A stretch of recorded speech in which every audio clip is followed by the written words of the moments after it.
Pakistan released Wing Commander Abhinandan Varthaman out of fear that India might attack it. अब अभिनंदन की क्या बात करते हैं?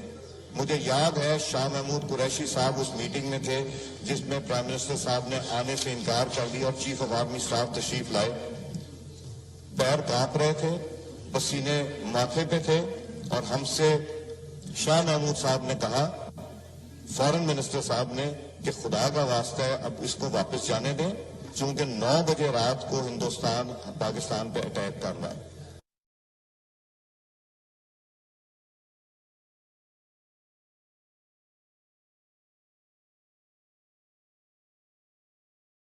But we will definitely get Abhinandan back. But now you see there are two parts to it.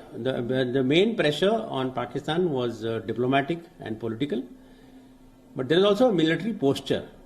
The way he is saying that पैर कांप रहे थे or something like that, it is because you see the military posture was very offensive. Not Pakistan ने जताया ये था कि वो नेक नियति और संबंध सुधारने के लिए अभिनंदन को रिहा कर रहा है, लेकिन अब पूरे मामले की असली हकीकत सामने आई है। ऐसी हकीकत जिसे सुनकर आप गर्व से भर उठेंगे। तब भारत से डर गया था पाकिस्तान। पाक के आर्मी चीफ के पैर कांप रहे थे, बाजवा की पेशानी पर पसीना था।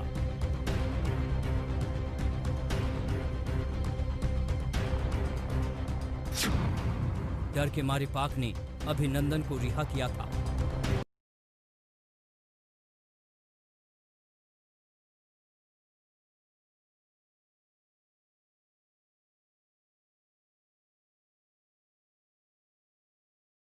भारतीय मीडिया से पाकिस्तान पर कीचड़ उछलवाने के बाद अयाज सादिक वजाहतों पर उतर आए। हाउस पे स्टेटमेंट दी, हिंदुस्तान टेलीविजन मीडिया का जो रद्द अमल आया, मेरी स्टेटमेंट को डिस्टॉर्ट करके उसके अल्फाज से खेल के उसको चेंज करने की कोशिश। लीडर्स की प्राइम मिनिस्टर से मीटिंग होनी थी, 7 बजे के बजाय 8 सवा 8 बजे उन्होंने फॉरेन मिनिस्टर को भेज दिया। उनकी क्या सोच थी? वो किससे डिक्टेशन ले रहे थे? किस मुल्क से डिक्टेशन ले रहे थे? क्या वो मोदी से डायरेक्ट इन कांटेक्ट थे? क्या उनके ऊपर कोई और ऐसा प्रेशर था? हमसे शेयर उन्होंने करना मुनासिब नहीं समझा। उन्होंने आके कहा कि अभिनंदन को हमने फौरन रिलीज करना है। उन्होंने नहीं कहा, बल्कि उन्होंने फॉरेन मिनिस्टर के थ्रू ये कहलवाया। जब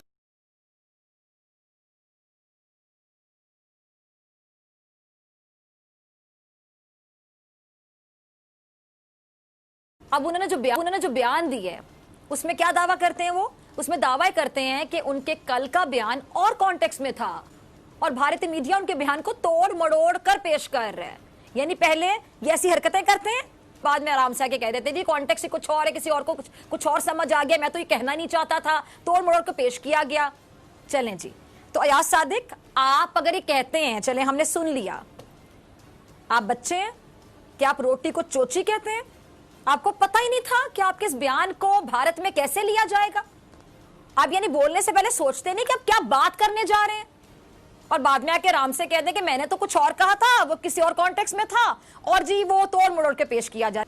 अब आपने जो बात कर दी है, किसको सफाई देंगे कि आप कहना कुछ और चाहते थे, तोड़ मड़ोड़ के पेश की गई? वो तो कैश करवा रहे हो, पता नहीं कितने अरसे तक इस चीज को कैश करवाते चले आएंगे।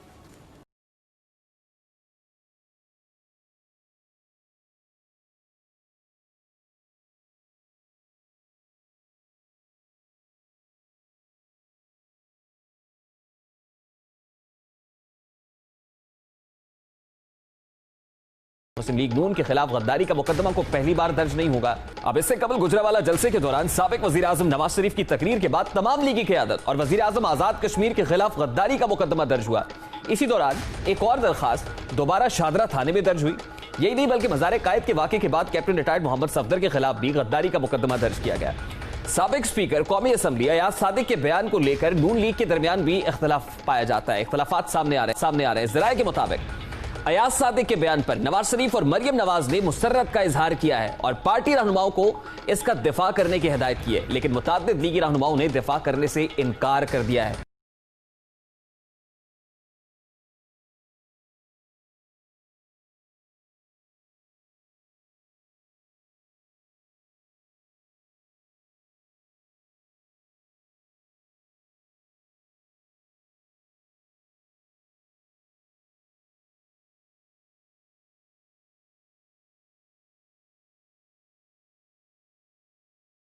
As Bihar gears up for a mega election season, India Today hit the ground to assess the mood of the state. Bihar witnessed one of its worst floods this year. The floods are now high on the list of issues for voters. नाव तो हाथ नहीं दिया इस पर चलने के लिए, पूछिए सारे आदमी से। नाव नहीं आया? नहीं दिया। ब्लॉक हमको नाव नहीं दिया, अपना अपना पैसा से मतलब लोग खरीद के। नाव अपने पैसा से, सरकारी नाव नहीं है। नहीं है। बताइए सर, हम लोग कहाँ जाए, किसके सहारे हम लोग जिए? जो लोग आते हैं वोट लेके जाते हैं, फिर वोट लेने ही आते हैं, बीच में आते नहीं है।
The monsoon rains have come.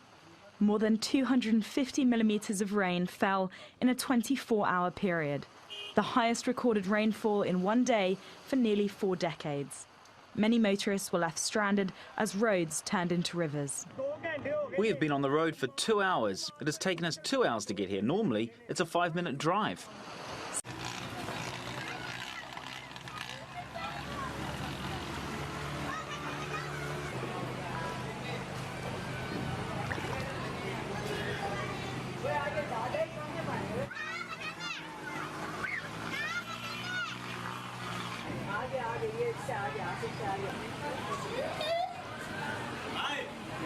मेरा भी बनाना है यार।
हमेशा की तरह इस बार भी चंद घंटों की बारिश कराची की कई आबादियां गर्क कर गई।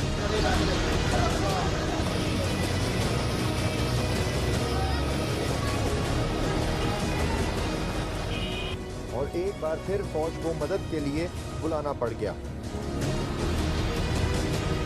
कराची में पाक फौज को सिविल इंतजामिया की मदद के लिए तलब किया गया है। महकमा मौसमियात मुसलसल इन मूसलाधार बारिशों की पेशनगोई कर रहा था।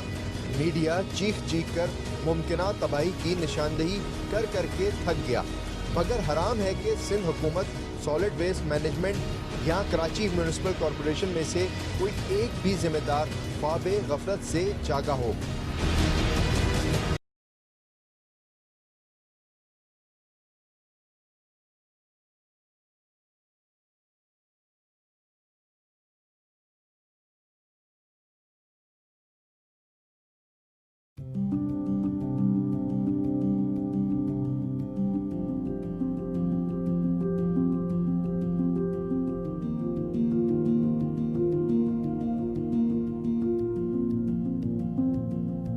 अस्सलाम वालेकुम and good morning. I thought कि मेरा first day of the week मज़ा आएगा, मंडे है, बट बहुत बड़ी गलती कर दी मैंने अपनी बीवी को ये CU पे लाके। It's embarrassing. वो पूरी दुनिया को कहती है कि पाकिस्तान बड़ा खूबसूरत मुल्क है, लोग बड़े खूबसूरत हैं, लोग खूबसूरत हैं मगर गंदे भी हैं। ए गल ते मनो। और ये गंद सारा समंदर से आया है, जो आप समंदर में डालते हैं वो हाई टाइड के साथ बाहर आता है। यहाँ से नहीं गिरा, यहाँ तो है ही है, लोगों ने तो किया हुआ है, बट ये समंदर का गंद है।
ये देखें जी, इस वक्त हम मौजूद हैं शहबाज के ऊपर। ये इन्होंने शुजात शहबाज का सिग्नल जंप किया है और मुसलसल बदतमीजी कर रही हैं, मुसलसल। रोकेंगे आपको क्यों? अच्छा, मतलब आप लोगों को मारती हैं, आप सिग्नल जंप करके फिर लोगों को मारती हैं आप। इनका आप एटीट्यूड देख सकते हैं।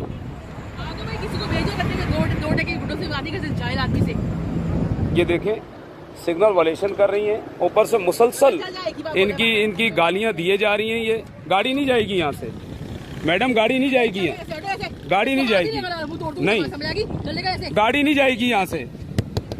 सिग्नल वायलेशन किया आपने, सिग्नल वायलेशन, आपने सिग्नल वायलेशन किए मैडम, और आपको चालान होगा, ठीक है?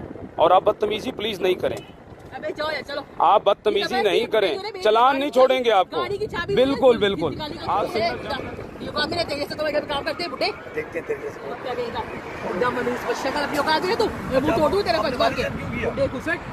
आप सिग्नल जंप कर रही हैं और ऊपर से आप फिर गालियां दे रही हैं जी।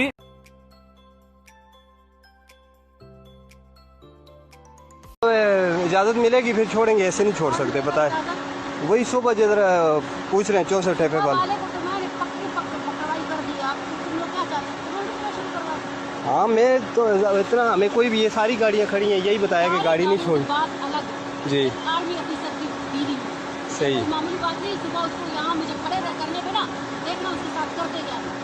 अभी मैं बताया उनके नायब सूबेदार उनको बताया ना। सूबेदार की माँ की आंख में कर्नल की बीवी नायब सूबेदार को तुम कहते हो यहाँ उठकर वापस उसको उठा दूंगी। तो पहले मैंने उठाया था, हटाओ उसको नायब सूबेदार उस इमदाद कुत्ते के बच्चे के। अभी मैं जाती हूँ उसकी वर्दी।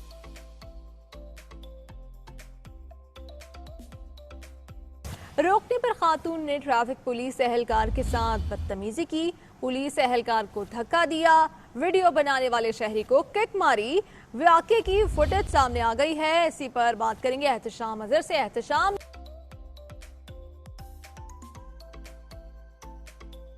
नो पार्किंग पर गाड़ी खड़ी की जिससे कई गाड़ियां ब्लॉक हो गई। बावर्डी ट्रैफिक वार्डन ने गाड़ी हटाने का कहा तो खातून हत्थे से उखड़ गई। वार्डन का गिरेबान पकड़ लिया और थप्पड़ जड़ दिया। वायरलेस छीनने की भी कोशिश की। खातून का कहना था कि वो किसी आला ब्यूरोक्रेट की करीबी रिश्तेदार हैं। पुलिस ने कार सरकार में मुदाखलत पर कार वाली के खिलाफ मुकदमा दर्ज कर लिया। गिरफ्तारी के लिए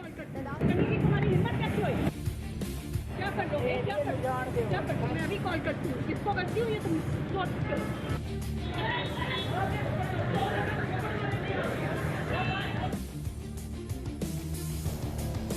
तुम्हारी हिम्मत कैसे हुई?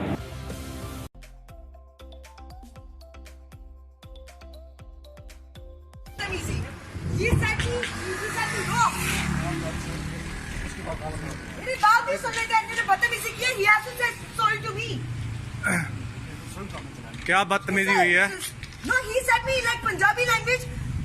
मैडम जी, आप जरा आराम से हमसे ना शीशा नीचे करके बात करिए करो। Who the hell is he? मुझे बदतमीजी की है। He should say me sorry. नहीं, आपसे वो कुछ मांगना, जो आप इतना ऊंचा ऊंचा चीख रही हैं तो इससे मैं चीखूंगी नहीं। एक लड़की से इस तरह करके मुस्लिम कंट्री में बात करोगे तो लड़की हाइपर नहीं होगी तो क्या करेगी? Sense of humour.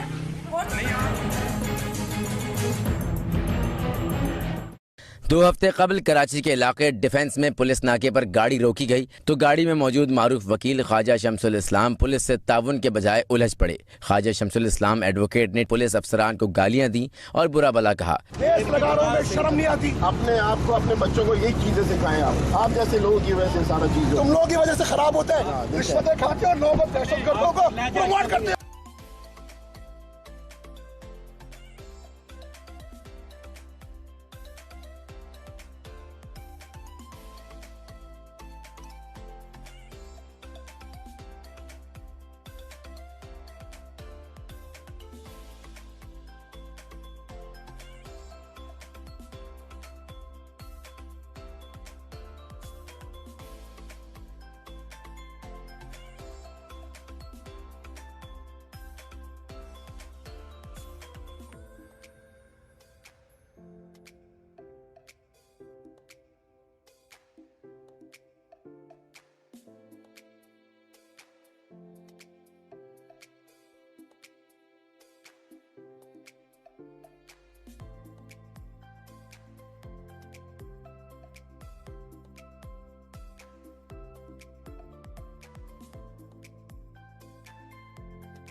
किसी भी कीमत पर एनआरओ नहीं दूंगा। वजीर आजम का 2 टोक ऐलान। कहा ऑपोजिशन वाले सिर्फ 3 लफ्ज सुनना चाहते हैं, एनआरओ। अगर किसी को एनआरओ दिया तो ये मुल्क से बेवफाई होगी।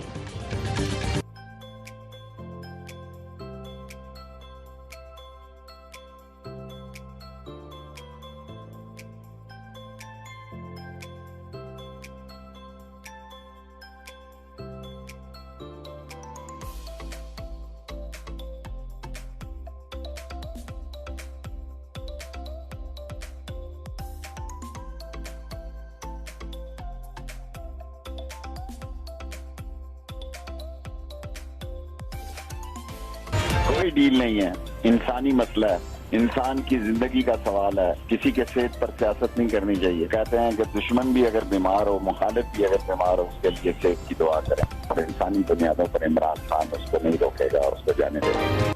किसी सतह पे ना कोई एनआरओ है ना कोई डील है। देखिए उनको जो 8 वीक का रिलीफ दिया गया वो उसी मेडिकल बोर्ड की रिकमेंडेशन की रोशनी में दिया गया। आज जो वो बाहर जाकर इलाज कराने की बात कर रहे हैं, उन्हीं 8 हफ्तों में वो भी मेडिकल बोर्ड की जो रिकमेंडेशन है और उनकी वाकई ही जो हालत है, ही इज मेडिकली सीरियसली सिक।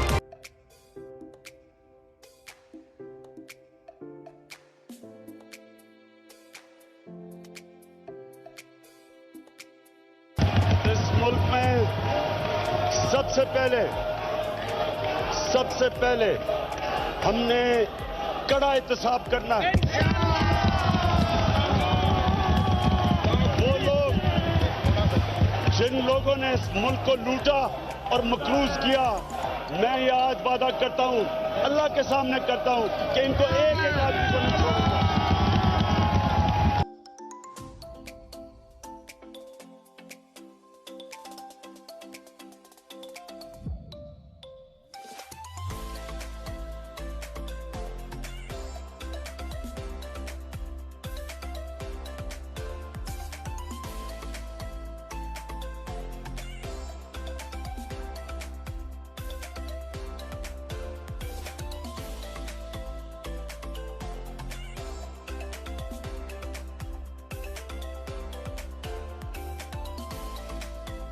इस मुल्क में एक ऐसा निजाम बनाएंगे कि हम इसी कौम से पैसा इकट्ठा करेंगे ताकि हमें किसी बाहर के कौम के सामने झुकना ना पड़े, भीख मांगना ना पड़े। इस कौम को इंशाल्लाह अपने पैर पे खड़ा करेंगे।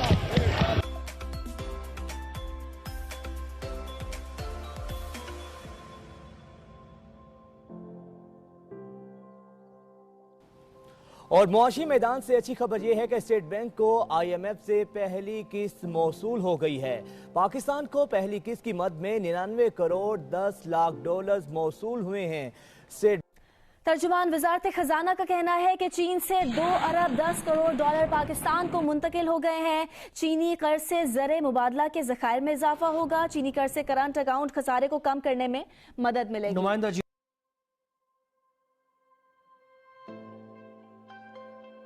हम ये बिजली और गैस और डीजल ये महंगे नहीं करेंगे। जब आप चीजें महंगे करते हैं, गुर्बत बढ़ जाती है। हमारा सबसे बड़ा मकसद है कि गुर्बत खत्म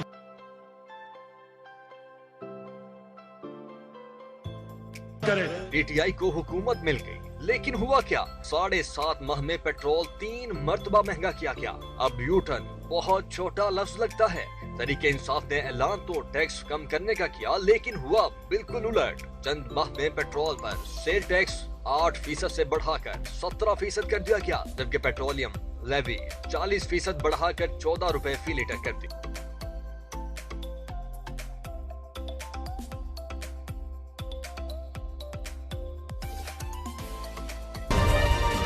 पाकिस्तान और IMF के दरमियान मुज़ाकरात में IMF ने टैक्स शराइत से पीछे हटने से इनकार कर दिया, जिसके बाद हुकूमत ने IMF की तमाम शराइत तस्लीम कर ली। ज़राए का बताना है कि IMF ने पाकिस्तानी हुकाम से बजट में 700 अरब रुपए के इजाफी टैक्स लगाने का मुतालबा किया है। IMF के मुतालबे पर बिजली और गैस पर सब्सिडी खत्म करने का भी फैसला कर लिया गया। बिजली और गैस की कीमतों में मरहलावार इजाफा किया जाएगा। इसी तरह 3 साल में 340 अरब रुपए अवाम से वसूल किए जाएंगे।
promises. मैं आपको एक एक पैसा आपका बचा के दिखाऊंगा. अकाउंटेबिलिटी शुरू होगी मेरे से, फिर होगी मेरे वजीरों से, फिर हम नीचे जाएंगे.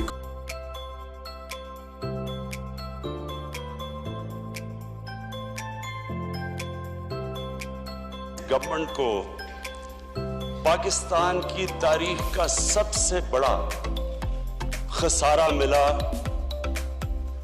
जिसको करंट अकाउंट डेफिसिट कहते हैं. 19.5 अरब डॉलर का खसारा मिला. अब सारी दुनिया जानती है जबकि खसारा होता है, डॉलर की कमी होती है, तो डॉलर की जब कमी होगी तो उसकी कीमत ऊपर चली जाएगी. इसमें पॉलिसीज थी. एक्सपोर्ट्स गिर गई पाकिस्तान में, इंपोर्ट्स आसमानों पे चली गई. लेकिन इसमें मैं सिर्फ आज ये जरूर कहना चाहता हूं कि बहुत बड़ी वजह मनी लॉन्ड्रिंग.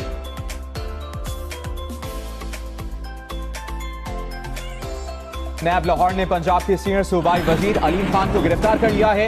अलीम खान गिरफ्तारी के बाद नैब हवालात मुंतकिल कर दिए गए हैं. नैब ने उन्हें आज ऑफशोर कंपनी स्कैंडल और आमदन से ज्यादा असासों के इल्जाम में तलब किया था.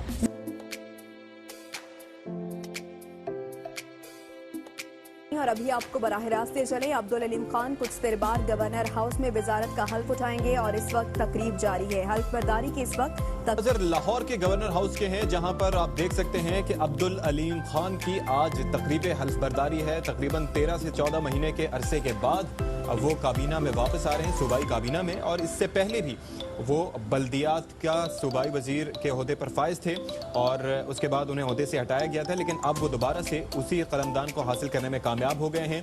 और